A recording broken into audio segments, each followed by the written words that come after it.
नमस्कार साथियों, युवा आवाज लाइव न्यूज में आपका स्वागत है। आमगांव देवरी विधानसभा क्षेत्र के निर्दलीय उम्मीदवार शंकरलाल मडावी को चुनाव लड़ने की आखिर क्यों आवश्यकता पड़ी, इसके पीछे का क्या रहस्य है, आइए जानते हैं निर्दलीय प्रत्याशी शंकरलाल मडावी से। तो क्या बोलना चाहेंगे सर कि जब भारतीय जनता पक्ष की तरफ से आपको ओपिनियन पोल में जब सभी कंपनी का सर्वेक्षण हुआ था और उस सर्वेक्षण में आपका नाम सबसे आगे था, तो आपको पक्ष ने टिकट क्यों नहीं दिया?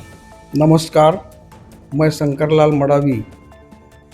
जिस प्रकार से आपने यह प्रश्न किया है, यह एकदम सही प्रश्न है। जिस प्रकार से चुनाव के पहले, चुनाव पूर्व जो साल भर से जो आप लोगों के माध्यम से हो, पार्टी के माध्यम से जो सर्वे चल रहा था, उस सर्वे में कहीं न कहीं मेरा नाम अग्रक्रम में था। परंतु पार्टी के पदाधिकारियों ने पता नहीं किस प्रकार से निर्णय लिया और कैसे क्या किया और मेरे साथ में अन्याय किया। आज मुझे यदि उम्मीदवारी मिलती तो मैं बहुत भरभक्कम मतों से चुनाव जीतता, लेकिन कहीं न कहीं भारतीय जनता पार्टी के अपने वरिष्ठ लोगों ने मेरे साथ में अन्याय किया। तो जो भारतीय जनता पार्टी की तरफ से अन्याय हुआ, तो उसमें भारतीय जनता पार्टी के भी कुछ कार्यकर्ता है कि आपके समर्थक में है। तो महायुति में जो राष्ट्रवादी और बीजेपी और शिवसेना ये प्रमुख गठ होके जो लड़ रहे हैं, तो इसमें उन्हीं पक्षों के समर्थकों ने आपको अच्छी पसंदीदा दिया है। इस बारे में आप क्या बोलना चाहेंगे? देखिए, पसंदी लोगों को मालूम है कि कौन उम्मीदवार यहाँ पर कैसा है और कौन उम्मीदवार कैसा काम करता है। यह भली भांति विधानसभा के लोग समझते हैं। मैंने बताया आपको कि हमारे यहाँ से जिस प्रकार से कुछ लोग हैं, वरिष्ठ लोग, जो कुछ वरिष्ठ लोग सिर्फ और सिर्फ उम्मीदवार ऐसा खड़ा करना चाहते हैं कि जो उनकी कठपुतली बन के रहे और उनकी कठपुतली बन करके वह काम करे, ना कि लोगों का काम करे। और लोगों का काम आप देख रहे हो, जब से यह क्षेत्र आरक्षित हुआ है, मात्र रामरतन राउत का कार्यकाल को छोड़ दिया जाए तो इन बाकी के जो 10 वर्षों में यहाँ का विकास 25 साल पीछे चला गया है। यह सबको सर्वविदित है। इसलिए कहीं ना कहीं वो लोगों के विकास के लिए काम न करते हुए, विकास के कामों को साइड करके कहीं ना कहीं दलालों के साथ मिल करके और दलालों के साथ और ठेकेदारों के साथ मिल करके शासन के पैसों का धुआं उड़ा रहे हैं और लोगों के विकास का काम बिल्कुल जहाँ के वहाँ गड्ढे में पड़ा हुआ है।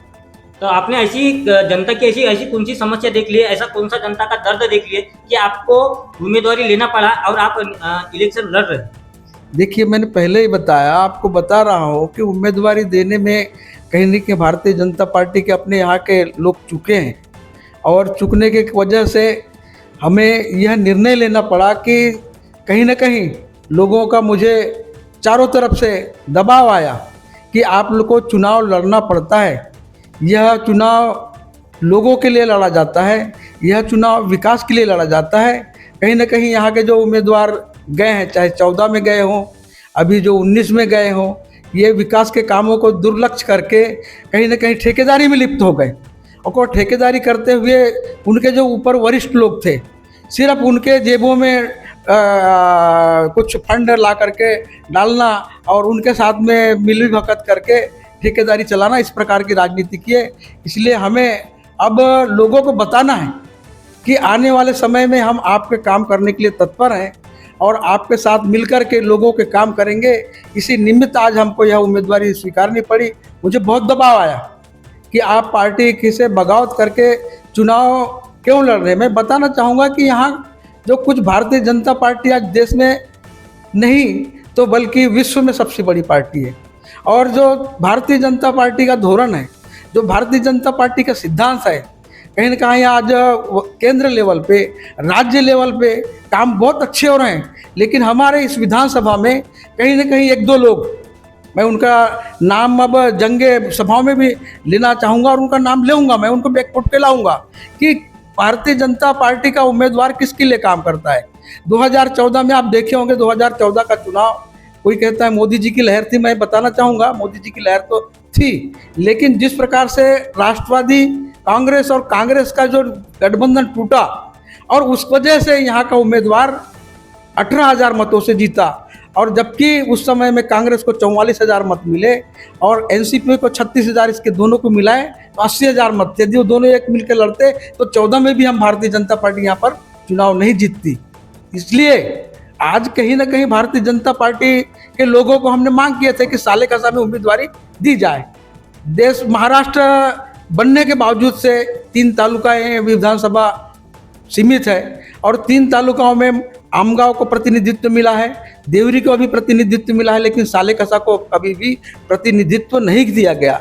यहाँ के हमारे वरिष्ठ लोगों ने, जितने भी भारतीय जनता पार्टी के फादर कमेटी के पुराने लोग थे और आज के लोगों ने मांग किया कि साले कसा को प्रतिनिधित्व करने का मौका दिया जाए, लेकिन उसके बावजूद भी जिस प्रकार से देवरी में अभी लोकसभा का चुनाव हुआ 17-18 हज़ार वोट से वहाँ भारतीय जनता पार्टी पीछे है, जबकि आमगांव में आगे है, साले कसा में आगे है, तो यहाँ प्रतिनिधित्व नहीं दिया जाता। यहाँ पर कुछ न ही भारतीय जनता पार्टी के लोग सिर्फ मत दे रहे हैं और पार्टी के नाम से मत दिया जाता है और 2 लोग इस पार्टी को चला रहे हैं, जो साले और बटवे है। एक बैठा हुआ है देवरी में और एक बैठा हुआ है आमगांव में, और इनकी बदौलत कहीं ना कहीं भारतीय जनता पार्टी के साथ गिरते जा रही है। इसलिए आज मुझे बताना है कि भारतीय जनता पार्टी को वोट देना है तो इस साले भटुओं को देना होगा। यदि भारतीय जनता पार्टी का सही आदमी को मुझे वोट देना है, अपक्ष लड़ रहा हूं, तो मैं भारतीय जनता पार्टी का निष्ठावान कार्यकर्ता करके आपको काम करके दिखाऊंगा।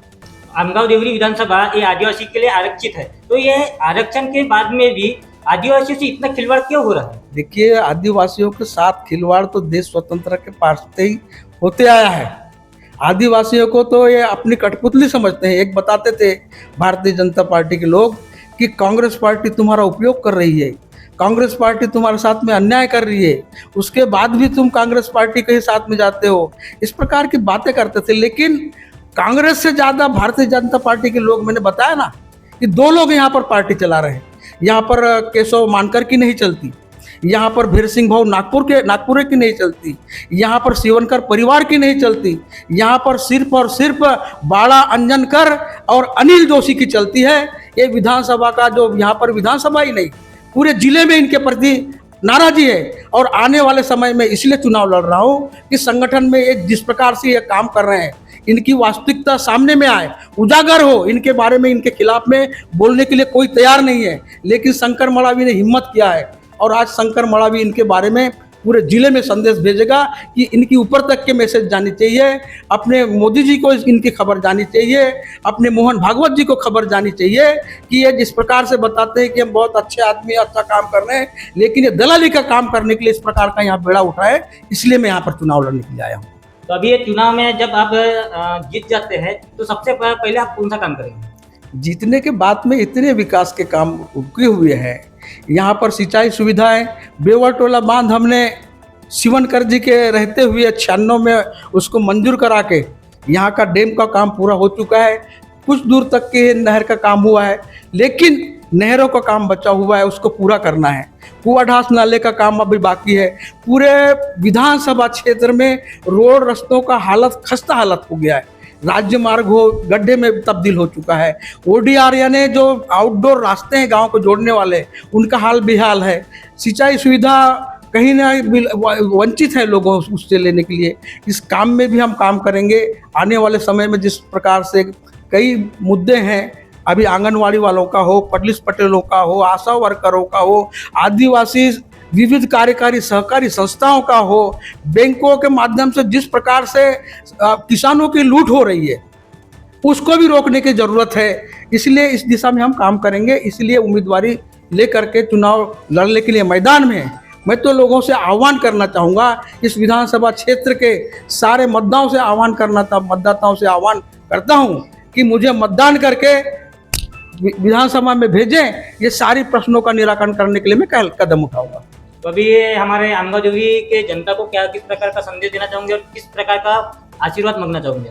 आशीर्वाद मैंने बताया ना आपको कि ये जो काम पूरे अवरुद्ध हो गए हैं, वो काम करने हैं। जिस प्रकार से भारतीय जनता पार्टी के विधायक ने काम किया, वो भी लोगों के सामने में है और आज भी कर रहे हैं। बता रहे लोगों के कि जो पदावर न होता कोई मस्त काम करून राहिला। अरे पेपरों में काम करके तुम पैसे लूट करके अपने दलालों को ठेकेदारों को काम करवा करके और अपने पूंजी बढ़ा रहे हो और लोगों के पैसे का बंटाढार कर रहे हो, विकास के कामों का पैसे का बंटाढार कर रहे हो। इसलिए हम बताना चाहेंगे कि आने वाले समय में अच्छे काम करने के लिए और हम लोगों से मिल करके, मैं ही नहीं, पूरे जो जिस प्रकार के जिस भी क्षेत्र के लोग होंगे, चाहे किसानों की समस्या होगी, नौकरी वालों की समस्या होगी और अन्य किसी की भी समस्या होगी, उनको हम मद्देनज़र सामने रख करके काम करेंगे। इसलिए हमारे को चुनाव लड़ करके आना है। लोगों से मैं आह्वान करूंगा और विनती करूंगा कि आप विकास के दृष्टि से आप पार्टी को न देखते हुए, जिस प्रकार से आज पूरे महाराष्ट्र में पेपरों के माध्यम से, आपके माध्यम से पढ़ने को सुनने को मिल रहा है कि यहाँ पर अब निर्दलीयों की सरकार बनेगी। जो भी निर्दलीय चुन के जाएंगे उनके भरोसे यहाँ की सरकार बनेगी। इसलिए मैं भी एक निर्दलीय उम्मीदवार के रूप में फार्म भर के यहाँ पर चुनाव लड़ने के लिए तैयार हुआ। साथियों, आमगांव देवरी विधानसभा की लाइव अपडेट जानने के लिए हमारे चैनल को सब्सक्राइब करना ना भूलें, शेयर लाइक करें और हाँ, बेल आइकन जरूर क्लिक करें।